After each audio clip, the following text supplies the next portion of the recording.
Hey guys, in this video I'll show you how to connect MEXC to TradingView, and it's very easy.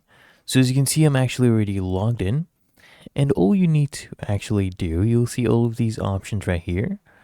And for this example, let's go to spot. Okay, we'll open up our trading panel right here, choose any asset. So in this case we're doing BTC slash USDT, Bitcoin slash USDT, and it's very easy to switch. Oh, let me click here on confirm.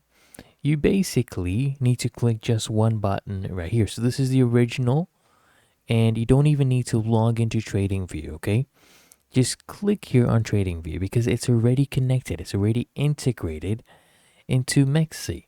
As you can see right here, all you do is click on TradingView, and this will actually load up the TradingView charts for you. As you can see, there we go. Really that easy. If you found this helpful, make sure you smash that like button and subscribe to the channel.